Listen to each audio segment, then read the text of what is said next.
Nous venons devant ta parole aujourd'hui, Seigneur, pour apprendre des choses qui sont tellement riches et tellement profondes que nous avons désespérément besoin de l'aide de ton esprit, non seulement pour nous aider à nous concentrer, mais pour nous aider à intégrer toutes les vérités que nous allons entendre aujourd'hui. Ce sont des paroles que tu as dites à propos de toi-même et qui révèlent ton identité et ta mission. Et nous te demandons de nous aider aujourd'hui à comprendre toutes ces choses et à voir les implications de tout ce que cela signifie dans notre vie. Comme nous l'avons déjà lu dans les chants, dans les paroles des chants que nous avons chantés, dans les textes que nous avons lus et dans les partages que nous avons entendus. Merci Seigneur, guide-nous. Amen. Alors aujourd'hui, je vais faire un message en deux parties. Je ferai la suite la semaine prochaine. C'est les 7 fois où Jésus a dit « Je suis ». En fait, il y en a 5 autres, et ça sera pour dans quelques semaines. Mais il y a 7 fois où Jésus a dit « Je suis » et il a qualifié son expression avec un mot. Et honnêtement, on va faire en 2 fois l'équivalent de 7 messages. Parce que chacune de ces affirmations de Jésus aurait mérité qu'on fasse tout un message sur elle. Mais comme on avance dans la série et que je ne veux pas vous essouffler, j'ai décidé cette fois-ci de faire un genre de résumé. Et je vous invite vivement, si vous avez des groupes maison ou si vous faites des études, je sais que parfois certains vont visiter de la famille ou d'autres et partagent les notes et discutent du message. Je vous invite vraiment à prendre le temps cette semaine et la semaine prochaine de relire les textes parce que ce sont des longs textes dans la Bible, mais moi je n'ai retenu que des petites sections. Je vous invite à relire tous ces textes-là. La majorité se trouve dans l'Évangile de Jean. Et à vraiment méditer, prendre le temps calmement de regarder tout ce que ça signifie, mais aussi les implications. Parce que moi, aujourd'hui, je ne ferai pas toutes les implications pour nos vies réelles, mais vous comprenez que lorsque Jésus dit des vérités, ça a un impact sur notre vie. Et donc, on va parler des 7, aujourd'hui, on va en faire 4, et on va faire les 3 autres la semaine prochaine. Et les 7 fois où Jésus a dit « Je suis » dans le Nouveau Testament. Une métaphore, c'est un objet ou une illustration qu'on utilise pour pointer à quelque chose d'autre. Et lorsqu'on parle une langue couramment, on va comprendre la métaphore et on va comprendre que ce n'est pas exactement ça que ça veut dire, mais que ça pointe à quelque chose d'autre. Par exemple, on va dire de quelqu'un, c'est une étoile de la chanson. Hein? Alors, on sait très bien que la personne n'est pas une véritable étoile, parce que sinon, on fondrait en sa présence. Mais on comprend ce que ça veut dire. Une étoile, c'est là-haut, quelque part, c'est majestueux. Et donc, vous voyez, c'est une image qu'on utilise pour parler de la carrière de quelqu'un ou du talent de quelqu'un. Mais en même temps, c'est quand même basé sur une vraie image. On a choisi l'image de l'étoile, par exemple, et on n'a pas choisi une autre image. Et donc, il y a une certaine réalité qui est décrite dans la métaphore, même s'il ne faut pas la prendre au mot à mot. D'accord? Et dans l'Évangile de Jean, on retrouve à 7 reprises une métaphore où Jésus va dire « Je suis quelque chose » et il va ensuite expliquer, ou parfois il ne va pas l'expliquer et il va laisser les gens deviner ce qu'il essaye de dire, mais c'est toujours prononcé dans un contexte précis.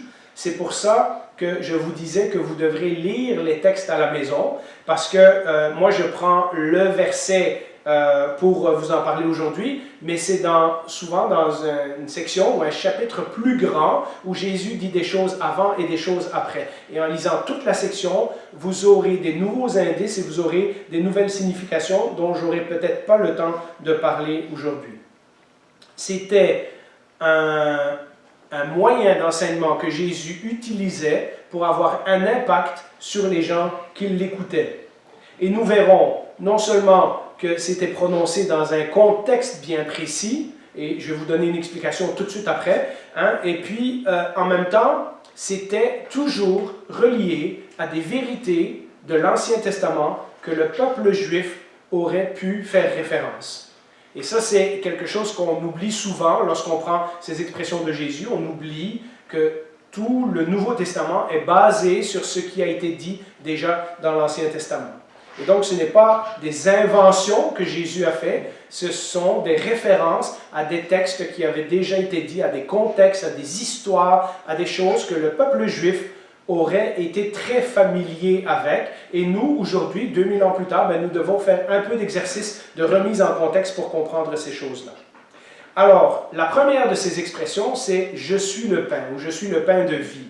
Et ça, c'est une expression qu'on a déjà vue. On en a parlé dans les messages, je pense, 68 et 69, mais surtout le message 69 de la même série. Et Jésus a dit ça, et de nouveau, c'est plusieurs versets, et j'ai juste entrecoupé les versets qui étaient les plus parlants. Dans Jean chapitre 6, au verset 35, Jésus leur dit « C'est moi qui suis le pain de vie ». Et ça, c'est le contexte de la multiplication des pains.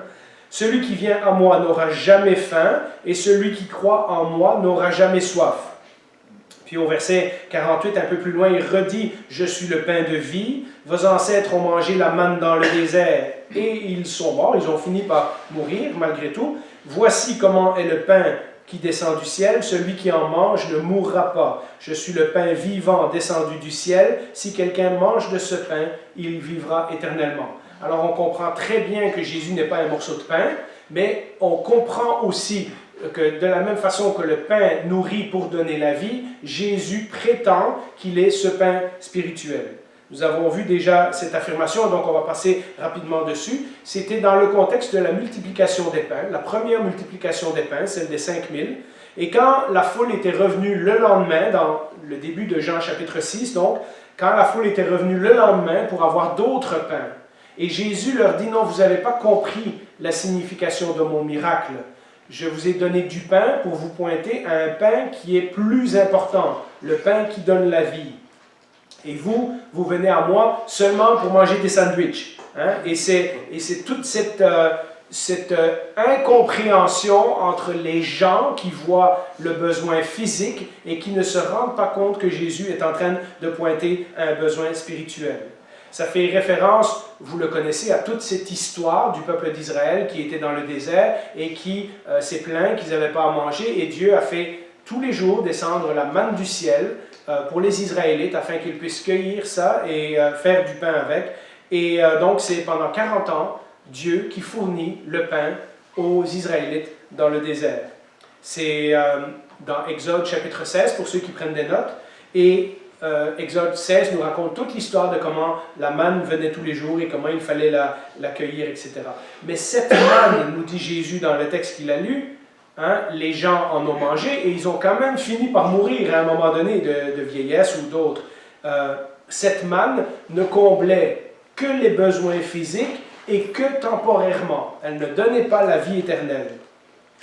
Elle ne réglait pas le vrai besoin du peuple d'Israël, qui était son besoin de se nourrir de la parole de Dieu. Et Jésus va reprendre l'enseignement qui était dans Deutéronome chapitre 8, verset 3. « Il t'a humilié, il t'a fait connaître la faim, et il t'a nourri de la manne que tu ne connaissais pas, et que tes ancêtres non plus n'avaient pas connue, afin de t'apprendre que l'homme ne vit pas de pain seulement, mais de tout ce qui sort, de toute parole qui sort de la bouche de l'Éternel. » Et c'est d'ailleurs un texte que Jésus reprendra lors de sa première tentation, quand le diable va lui dire « change ces pierres en pain », Jésus va reprendre ce verset-là et dire « oui, je comprends que j'ai un besoin physique, mais j'ai un besoin spirituel qui est plus important, celui d'être en communion avec mon Père. » En regardant le miracle de Jésus, les gens voyaient la satisfaction de leurs besoins physiques. Et nous faisons souvent ça. Nous prions au Seigneur, et tantôt Annick nous partageait à propos de l'argent, et le Seigneur fournit l'argent,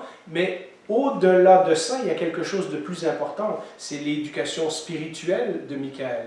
C'est sa préparation pour le ministère quelconque que le Seigneur va lui réserver plus tard dans son Église, ou même peut-être présentement à l'école biblique, où il a une influence sur certains de ses camarades de classe. Et donc, en arrière des besoins physiques, nous devons apprendre à voir les vrais besoins spirituels. À quoi cela pointe? La vraie vie, ce n'est pas juste de manger du pain. La vraie vie, ce n'est pas juste d'avoir un travail. La vraie vie, ce n'est pas juste d'avoir de l'argent ou d'être en bonne santé. La vraie vie, celle qui dure éternellement et qui peut déjà commencer ici, c'est aussi connaître Dieu personnellement, connaître la parole de Dieu, se nourrir spirituellement de la parole de Dieu tous les jours, découvrir comment Dieu nous nourrit, comment Dieu répond à des aspirations qui sont autrement plus profondes que l'argent, la santé, le besoin d'un conjoint, etc., etc. La manne pointait vers un pain qui était beaucoup plus important et qui était maintenant devant eux, c'est-à-dire Jésus. Et Jésus dit, venez à moi pour avoir la vie éternelle. C'est ça que vous avez besoin. Ce besoin physique de nourriture, on le ressent encore tous les jours. Hein? Et nous devrions avoir ce réflexe, à chaque fois que nous mangeons notre déjeuner, ou à chaque fois que nous avons faim, à chaque fois que nous allons au restaurant, de dire non seulement merci Seigneur, comme Jésus le faisait, hein, bénir le Seigneur pour nous avoir donné la nourriture physique, mais prier que le Seigneur, en plus de cette nourriture physique, réponde à nos besoins et à nos aspirations spirituelles les plus profondes en nous donnant lui-même. Ce pain qui vient du ciel, ce pain qui est donné gratuitement, ce pain qui est reçu par la foi et ce pain qui, au contraire du pain physique, donne la vie pour toujours. Alors, ça c'est un exemple qu'on a déjà vu, donc je vous ai fait un petit résumé. Et donc, vous voyez, quand Jésus dit « Je suis le pain de vie », on ne peut pas simplement sortir ce verset-là de ce contexte. Il y avait tout un contexte de l'Ancien Testament que le peuple juif aurait très bien compris. Ils auraient compris l'allusion à laquelle Jésus faisait affaire. Il y a une deuxième expression que Jésus va dire, et ça c'est dans Jean chapitre 8 au verset 12. Jésus dit « Je suis la lumière du monde ». Et encore, c'est un verset qu'on cite, c'est un verset qu'on a parfois sur des cadres ou à d'autres endroits, mais ça aussi, c'est dit dans tout un contexte que je vais vous expliquer dans quelques instants. Au verset 12, ça dit « Jésus leur parla de nouveau, et il dit « Je suis la lumière du monde. Celui qui me suit ne marchera pas dans les ténèbres, mais il aura, au contraire, la lumière de la vie. » Vous vous rappelez, il y a une semaine ou deux, on a parlé de la fête des tabernacles, et on a parlé que lors de cette fête, on arrosait de l'eau sur l'autel, et que Jésus, à cette occasion, a dit « Moi, je suis l'eau vivante. Si vous venez à moi, je vais vous donner la véritable eau. » Eh bien, lors de la même fête des tabernacles, les gens, c'était une coutume au temps de Jésus, de mettre des grands chandeliers qui faisaient à peu près 25 mètres de haut, donc qui dépassaient en hauteur les murailles du temple, et il y avait 4 lumières sur chaque, donc il y avait 16 lumières au total, et la nuit, le temple était complètement illuminé. Donc lors de la fête des tabernacles, vous imaginez, tout le monde est venu, hein, et comme il n'y a pas de place à Jérusalem, il y a plein de gens qui sont installés dans les collines avoisinantes, ils ont construit leur tente avec des branches, etc., hein, puisque la fête des tabernacles, c'était le souvenir des tentes dans le désert. Et alors, tous ces gens-là ont des petites lumières, hein, toutes les maisons, toutes les cabanes sont éclairées, mais au centre de Jérusalem, sur la colline où il y a le temple, vous avez ce temple qui est complètement illuminé comme une étoile qui brille en pleine nuit. Et donc, ça faisait un spectacle assez extraordinaire à voir. Et c'est justement lorsque Jésus est dans le temple, donc très peu après, ou peut-être au même moment où il a dit « Venez à moi pour recevoir l'eau de vie », peut-être le lendemain ou peut-être le soir même, on ne sait pas exactement la journée, mais Jean chapitre 8, c'est l'histoire continue de Jean chapitre 7, hein, et c'est à ce moment-là que Jésus choisit pour dire « Moi, je suis la lumière du monde. Moi, si vous me suivez, moi, vous ne marcherez pas dans les ténèbres. » Les références à la lumière dans l'Ancien Testament sont nombreuses. Si vous lisez les psaumes régulièrement, vous savez que Dieu est souvent décrit comme la lumière dans l'Ancien Testament. Mais dans ce cas-ci, Jésus fait référence à quelque chose de très précis. Imaginez le temple, c'est la présence de Dieu, il y a ces grandes lumières qui sont allumées le soir, et donc on voit comme un éclairage qui sort du temple. Ça fait penser à quoi? Eh bien, ça fait penser à la colonne de feu qui guidait les Israélites dans le désert pendant la nuit. Dans Exode 13, 21, nous lisons « L'Éternel allait devant eux le jour dans une colonne de fumée pour les guider sur leur chemin, et la nuit dans une colonne de feu pour les éclairer afin qu'ils puissent marcher jour et nuit. Donc des fois, ils étaient en route pour un autre endroit, et pour qu'ils puissent continuer à marcher pendant la nuit, eh bien, il y avait cette colonne de feu qui reposait sur le tabernacle, sur l'arche de l'Alliance, et le peuple suivait la direction de cette lumière. Quand je regardais sur l'Internet pour des photos, pour mettre ici, j'ai vraiment été pris. Je me suis dit, ça a dû être quelque chose d'extraordinaire pour le peuple d'Israël de voir cette colonne de feu, je ne sais pas s'il était exactement comme ça, mais de suivre, pour qu'un peuple d'1 million de personnes puisse marcher dans le désert, il fallait que ça éclaire, pas à peu près. Hein? Et je me disais, waouh, quelle présence fantastique, mais aussi peut-être terrifiante parfois, hein, de la présence de Dieu que le rappel de cette colonne de feu. À nouveau, Jésus prend un exemple concret, les chandeliers qu'il y avait dans le temple et qui reflétaient cette lumière, et un exemple historique que le peuple d'Israël aurait compris tout de suite, la colonne de feu dans le désert, et montre leur portée spirituelle qui est plus importante. De la même façon que le peuple suivait la lumière dans le désert, pourquoi? Pour savoir où ils allaient, pour suivre la direction de Dieu. Pour suivre les instructions de Dieu. Eh bien, Jésus, maintenant, va associer cette expérience avec lui-même. Et il va dire, tout comme vos ancêtres suivaient la lumière dans le désert, maintenant, vous devez me suivre. C'est quand même une déclaration extraordinaire. Et on va en parler de la conclusion de tout ça à la fin. Ça veut dire quoi quand Jésus dit toutes ces choses-là? Celui qui me suit, dit Jésus, ne marchera pas dans les ténèbres, mais il aura au contraire la lumière de la vie. Alors maintenant, si vous êtes familier, et ça va être un autre de vos devoirs, vous savez très bien que l'évangile de Jean est rempli du thème de la lumière. En particulier le chapitre 1 de Jean. Dès son premier chapitre, Jean nous dit tout de suite que le monde vivait dans les ténèbres et que, c'est-à-dire sans Dieu, dans un aveuglement spirituel, hein, dans le noir moral et dans le noir spirituel, mais que Dieu a envoyé son Fils pour éclairer le monde, pour sauver le monde, pour montrer le chemin, pour sauver le monde de sa condition. Le monde ne pouvait pas se sortir de sa condition de noirceur tout seul. Ils ont besoin que quelqu'un de l'extérieur envoie la lumière qui va éclairer toute chose. Dans l'Ancien Testament, vous le savez peut-être, il y a un bon nombre de textes où Dieu est appelé la lumière, dans le psaume 27, dans le psaume 36, mais aussi, il y a un de mes versets favoris, dans 119, verset 105, « Ta parole est une lampe à mes pieds et une lumière sur mon sentier. » Et donc, même la parole de Dieu est appelée la lumière. Donc, vous voyez le lien entre lumière et direction. Si on veut savoir où on marche, il faut s'éclairer à la lumière de la parole de Dieu. Dans Proverbe 6, 23 aussi, etc. Mais il y avait quelque chose de plus auquel les Israélites auraient pu faire référence. À plusieurs reprises dans l'Ancien Testament, et c'est très très visible dans Ésaïe 42 et Ésaïe 49, lorsque Dieu annonce qu'il va envoyer son serviteur, le Messie, il l'appelle la lumière des nations. Et donc, ce sont des prophéties qui seront reprises dans le Nouveau Testament à propos de Jésus. Même, je lisais encore Luc chapitre 2, Siméon dit « Maintenant je peux mourir, Seigneur, car j'ai vu ton salut, lumière pour les nations. » Et il reprend ces prophéties du prophète Ésaïe, etc. Et donc, on savait que le Messie, lorsqu'il viendrait, se décrirait comme la lumière. Alors, qu'est-ce que vous pensez que Jésus est en train de faire à ce moment-là? Il est en train de leur dire, ces prophéties de l'Ancien Testament sont en train de s'accomplir dans ma personne.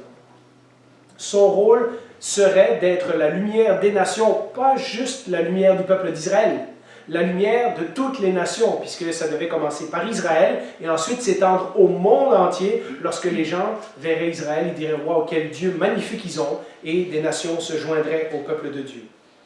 Dans Jean 12, il y a un autre enseignement sur la lumière. Au verset 35 et 36, Jésus prévient qu'il ne sera pas encore là longtemps. Et il dit aux gens de marcher dans la lumière pendant que lui, il est là. Et il les invite de nouveau à venir après lui. Donc il reprend cet enseignement de la lumière et il leur relance l'invitation une autre fois. Vous voyez, le but de la lumière, ce n'est pas de dire « Ah, regardez-moi comment je brille ». C'est « Suivez-moi, je vais vous montrer le chemin ». Jean 12, versets 46-47, plus loin dans le même chapitre 12 de Jean, « Moi, la lumière, je suis venu dans le monde afin que quiconque croit en moi ne reste pas dans les ténèbres.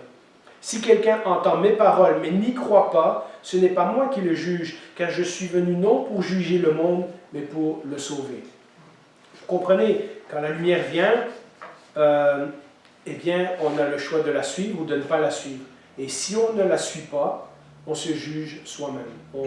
On se condamne soi-même. Dans Jean 8, et ça c'est quelque chose que vous remarquerez en relisant, donc Jean 6, Jean 8, Jean 12, à chaque fois que Jésus fait ces affirmations-là, il y a une confrontation avec les chefs religieux. Dans Jean 8, les pharisiens confrontent Jésus directement sur cette affirmation. Mais pour qui tu te prends, hein? Eh bien, que la lumière vienne pour sauver et pour éclairer les gens comme Jésus dit, c'est évident que la lumière dévoile aussi tout ce qui ne va pas dans notre vie. Et pour les gens qui ne veulent pas suivre la lumière, eh bien, ils se condamnent eux-mêmes. Maintenant, imaginez un monde de noirceur. Imaginez un monde où, même dans le peuple de Dieu, les pharisiens et d'autres sectes religieuses ont pris le contrôle de la vie religieuse du pays. Et comme Jésus l'a dit à une autre reprise, ce sont des aveugles qui conduisent des aveugles. Personne ne sait où ils s'en vont. Ils ont inventé une religion qui ressemble à l'Ancien Testament, mais qui est juste une religion de la loi. Et maintenant que la véritable lumière de Dieu arrive, vous comprenez pourquoi le conflit est inévitable. Jésus est en train de dévoiler tous les motifs cachés des pharisiens, tous les motifs cachés des gens qui se disaient « bon, moi j'adore, là, ah, moi je fais ci comme ça, ah, moi j'ai ma propre religion, etc. » Tout ça, ça vole en éclats lorsque Jésus affirme qu'il est lui la lumière et que c'est lui qu'il faut suivre. Et vous savez, c'est un avertissement pour nous de ne pas oublier la noirceur qui était la nôtre avant de connaître Jésus et qui parfois, dans nos vies chrétiennes, peut nous envelopper de nouveau lorsque nous nous éloignons du Seigneur. C'est un message important. Les pharisiens, qui étaient des gens très religieux, étaient pourtant très loin de Jésus. Et donc, ce n'est pas une religion, ce n'est pas une habitude, ce n'est pas une église que nous devons suivre. Ce message nous rappelle que c'est Jésus qui est la lumière. Et nous devons constamment évaluer nos vies, évaluer la direction de nos vies à la lumière de ce Jésus. N'oublions pas que nous devons continuer à suivre ce Jésus par le chemin où il nous conduit. Il n'est pas juste venu nous donner un ticket pour le ciel et en attendant, nous pouvons regarder Netflix toutes les fins de semaine. Il est venu pour nous montrer une direction et de toutes sortes de façons, le Seigneur, mais en particulier par sa parole, par l'Église, par la communion des frères et sœurs, etc., le Seigneur nous indique une direction pour notre vie. Le Seigneur nous ouvre des portes, le Seigneur ferme d'autres portes, le Seigneur nous dirige. Toujours, lorsque nous prenons des décisions, nous devons les faire à la lumière de « est-ce que c'est là que Jésus me conduit? Est-ce que c'est là que je dois aller? » Et puis l'autre question, c'est, si c'est clair que ça c'est quelque chose que Jésus voudrait, posez-vous pas la question, faites-le. Ça, des fois, ça rend les choses plus simples. Hein? Par contre, il y a d'autres moments de la vie où le Seigneur va...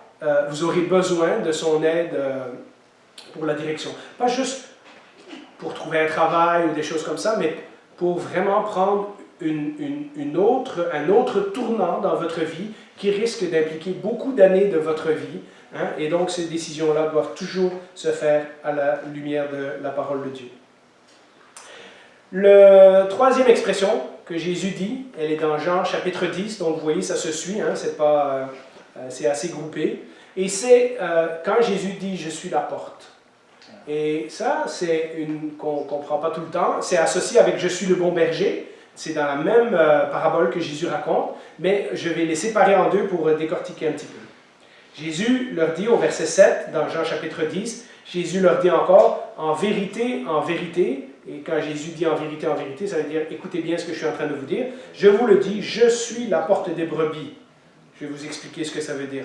Tous ceux qui sont venus avant moi sont des voleurs et des brigands, mais les brebis ne les ont pas écoutés. C'est moi qui suis la porte. Si quelqu'un entre par moi, il sera sauvé. Hein? Donc on comprend que Jésus parle d'autre chose que juste une porte en bois. Il sera sauvé, il entrera et sortira et il trouvera de quoi se nourrir. Alors il y a ces deux vérités dans le même enseignement, mais regardons d'abord ce que ça veut dire. Vous savez très bien, si vous avez lu l'Ancien Testament, que l'Ancien Testament est plein d'images de bergers. Abraham avait des troupeaux, Moïse a gardé les troupeaux de son beau-père Jéthro dans le désert pendant longtemps. David était un berger, hein, on l'appelle souvent le roi berger. Et cette image aurait été très familière pour les Juifs du temps de Jésus parce qu'on vivait de l'élevage, les moutons, de la pêche, comme Pierre, Jacques, Jean, et enfin les pêcheurs que Jésus a ramassés au bord du lac de Galilée. Et puis l'autre affaire, c'était l'agriculture. Et donc, lorsque Jésus utilise des images de son époque, il va souvent utiliser une de ces images-là. Dans l'ancien Israël, les bergers conduisaient les moutons la nuit. Quand vous allez par exemple en Islande aujourd'hui, une des choses qui est fascinante, c'est que vous roulez sur la route et les moutons, il y a des milliers de moutons dans les champs et il n'y a pas de berger, il n'y a pas rien, ils sont juste là. Mais l'Islande, c'est une île, hein, et puis ils ne peuvent pas aller nulle part, les moutons. Fait que tout le monde sait c'est le champ de qui, et tout le monde voilà, laisse leurs moutons, et puis en hiver, ben, ils les rentrent, etc. Mais dans un pays comme Israël, on ne peut pas laisser, à cette époque-là en tout cas, on ne pouvait pas laisser les moutons dehors parce qu'il y avait des bêtes sauvages, des coyotes, des loups, des lions à une certaine époque en Israël. Et donc, si on laissait les moutons dehors la nuit, ben, ils se faisaient manger. Et donc, on entrait, et de nouveau, vous le voyez sur l'image que j'ai choisie, on entrait les brebis le soir dans un enclos, une muraille qui était assez haute pour que les animaux sauvages ne puissent pas sauter par-dessus. Et il n'y avait qu'une seule entrée, il y avait une porte devant laquelle le berger montait la garde ou il se couchait carrément devant la porte. Fait que si quelqu'un voulait entrer, le berger était là pour protéger ses moutons. Ça rendait la protection des brebis très efficace parce qu'il n'y a qu'une porte à vérifier pour protéger tout le troupeau. Et le berger restait avec ses moutons tout le temps. Lorsqu'on cherche un texte de l'Ancien Testament, c'est parfois difficile de trouver un texte comme les autres on a trouvé, hein, avec la colonne de feu, puis la lumière et ces choses-là. Lorsqu'on cherche dans l'Ancien Testament, c'est plus difficile de trouver une référence précise à la porte. Mais à de nombreuses reprises, dans les psaumes, les portes sont vues comme la façon d'entrer dans la présence de Dieu. Et je pense que c'est ça que Jésus est en train de dire ici. Regardez par exemple dans Psaume 118, versets 19 et 20. « Ouvrez-moi les portes de la justice, j'entrerai et je louerai l'Éternel. Voici la porte de l'Éternel, c'est par elle que les justes entrent. » Et ça fait référence à ces portes du temple par lesquelles les gens entraient pour rentrer dans la présence de Dieu. Le message de Jésus est très clair et de nouveau, juste avant, au chapitre 9, il y a eu une longue confrontation avec les pharisiens sur leur rôle et le rôle de Jésus. Jésus dit cette phrase pour signifier qu'il est le seul moyen d'accès à Dieu. La seule porte par laquelle les brebis peuvent entrer. La seule porte où les brebis seront protégées, la seule porte où le berger va prendre ses brebis, aller les nourrir dans les pâturages et les ramener le soir pour leur protection. Elles seront, si nous sommes en Jésus, nous serons à l'abri dans la présence de Dieu. Cette image de la porte est reprise dans un autre texte du Nouveau Testament. Et on n'y pense pas tout le temps, mais quand Jésus, dans Matthieu 7,7 au Sermon sur la montagne, a dit « Demandez et l'on vous donnera ». Cherchez et vous trouverez, frappez et l'on vous ouvrira. Sous-entendu, la porte, hein, si vous cognez, on va vous ouvrir. Eh bien, c'est les Lévites qui devaient surveiller les portes du temple dans l'Ancien Testament. Il y a d'ailleurs même un psaume qui dit qu'il vaut mieux un jour dans tes parvis, et ça c'était les fils de Corée, et c'était eux qui étaient en charge des portes du temple, un jour dans tes parvis que 1000 ailleurs. Ils préféraient être en train de monter la garde aux portes du temple, là où ils savaient que la présence de Dieu était, plutôt que de passer 1000 journées ailleurs.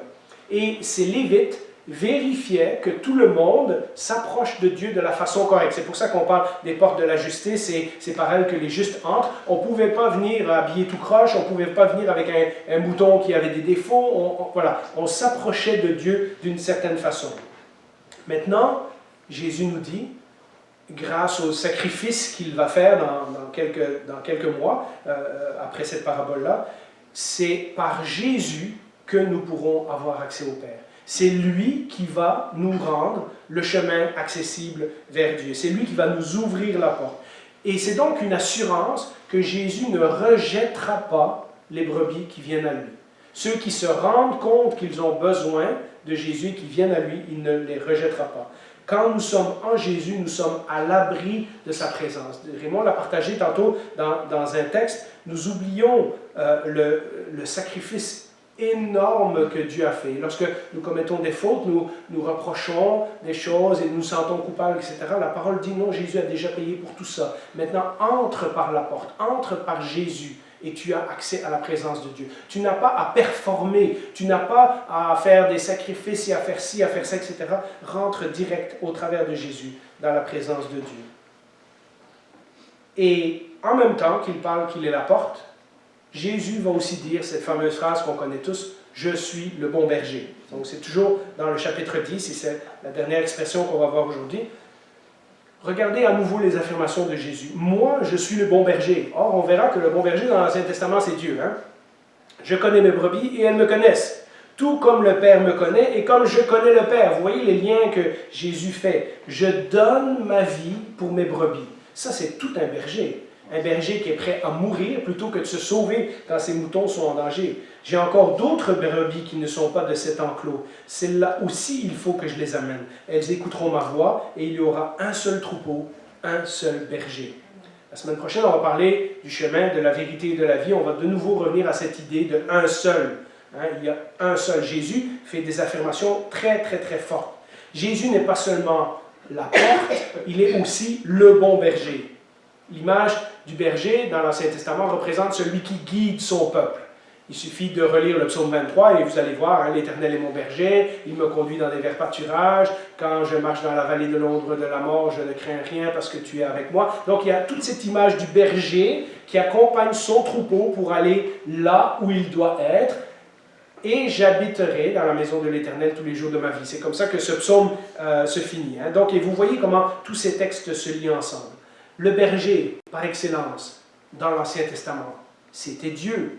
Le bon berger du psaume 23, ce n'est pas le roi David, c'est Dieu lui-même, hein, celui qui conduit toujours son troupeau au bon endroit, celui qui protège son troupeau, etc., etc., et qui les amène à la bonne destination, c'est Dieu. Et dans l'Ancien Testament, on trouve aussi, et c'est pour ça que je vous dis ça aurait pu être tout un message en lui-même, on trouve aussi dans les prophètes, et notamment dans Ézéchiel 34 et Jérémie 23, Ézéchiel 34 et Jérémie 23, des critiques très sévères contre les dirigeants du peuple d'Israël qui conduisaient le troupeau dans des mauvais chemins.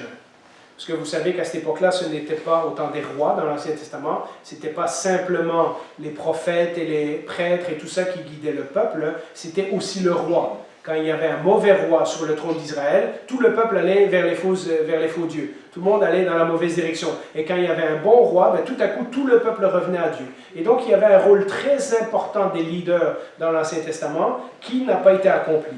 Je vous donne un texte, Ézéchiel 34. Écoutez le contraste et puis relisez Jean chapitre 10 avec le bon berger et Ézéchiel 34 et vous verrez ce que Jésus est en train de dire à propos des pharisiens. Voici ce que dit le Seigneur, l'Éternel, donc c'est Dieu qui parle, « Malheur aux bergers d'Israël qui ne prennent soin que d'eux-mêmes.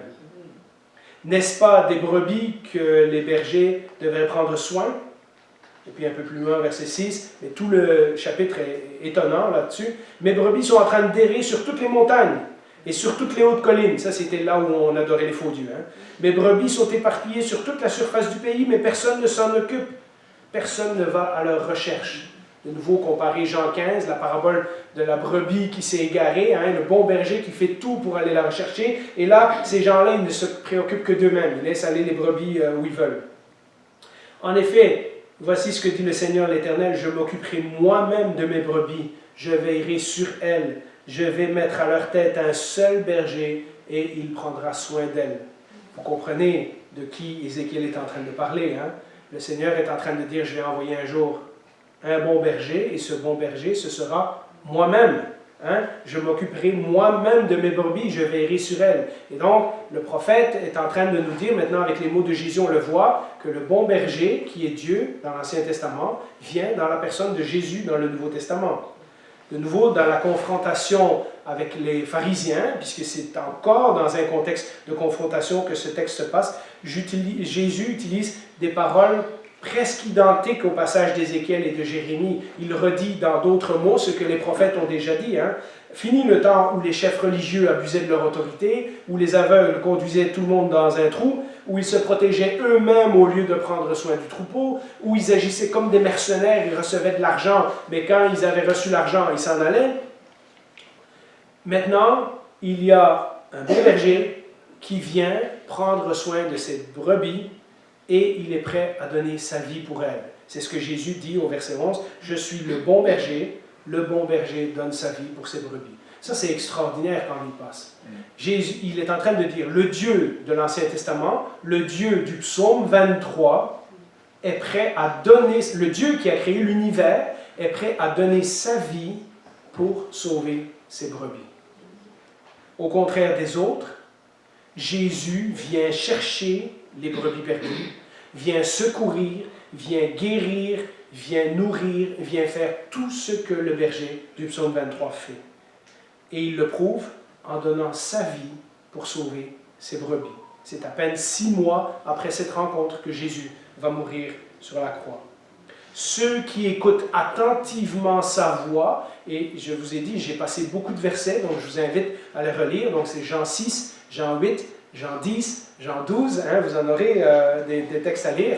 Et puis Ézéchiel 34 et Jérémie 23.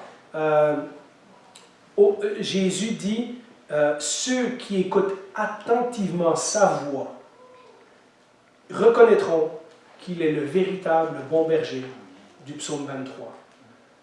De nouveau, c'est une affirmation extraordinaire de la part de Jésus. Dire, vous savez, votre fameux psaume 23, qui parle de l'Éternel, bien, ce bon berger, c'est moi.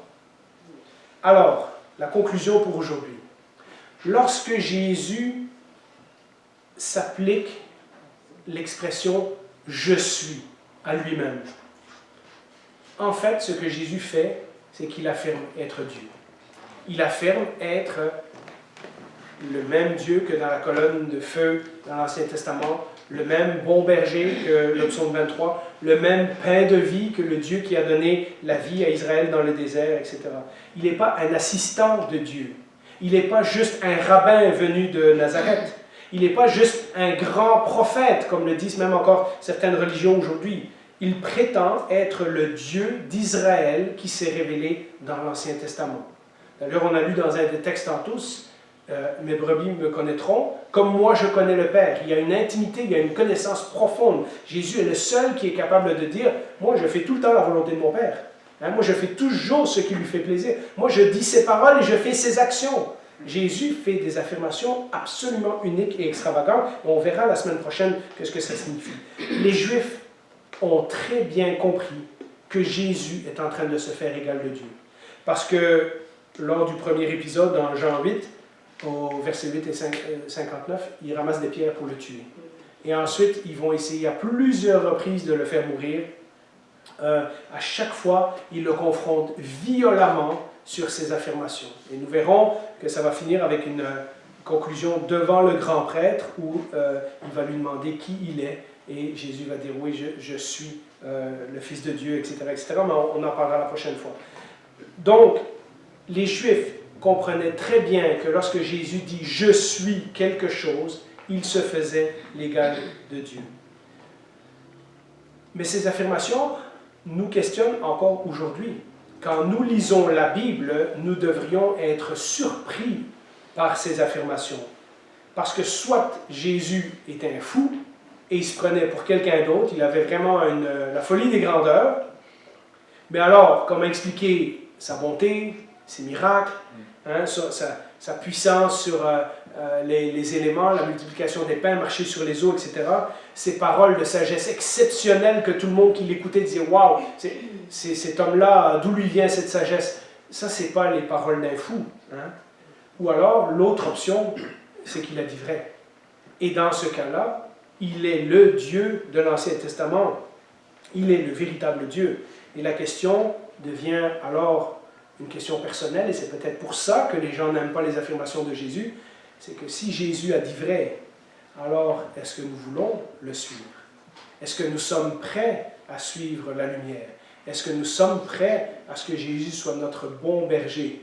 Pas où nous allons où on veut, et puis on dit au bon berger de venir avec nous, mais de suivre le bon berger là où il va nous amener. Et peut-être ce sera la vallée de l'ombre de la mort, peut-être ce sera les verts pâturages, mais en tout cas ce qu'on sait, c'est qu'à la fin, il nous amène dans la maison de l'Éternel pour tous les jours de notre vie, c'est-à-dire pour l'éternité.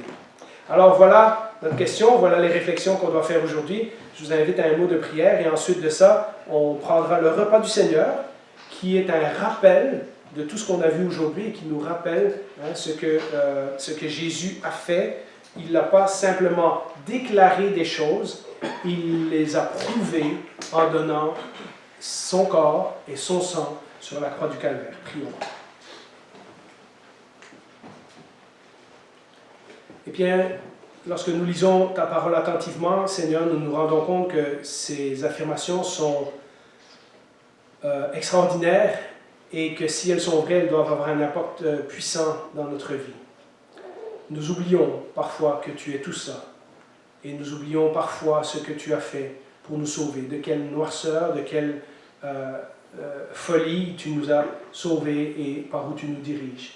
Dans les soucis de tous les jours, nous oublions parfois que lorsque nous te suivons, nous marchons déjà derrière le bon berger, que nous marchons déjà à la lumière de ta parole, que tu nous nourris déjà en ce moment même avec tes paroles qui donnent la vie, que tu nous donnes l'eau de vie, que tu nous donnes ton Saint-Esprit, que tu as déjà accompli toutes ces choses. Nous pensons que c'est nous qui devons performer, nous pensons que c'est nous qui devons décider, nous pensons que c'est nous qui devons prendre les directions.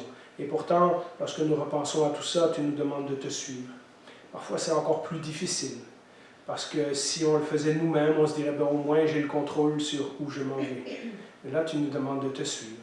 Et ça vient nous chercher au plus profond de nous. Alors Seigneur, je sais que c'est la vérité pour beaucoup d'entre nous, qui déjà depuis des années t'ont découvert et qui te suivent.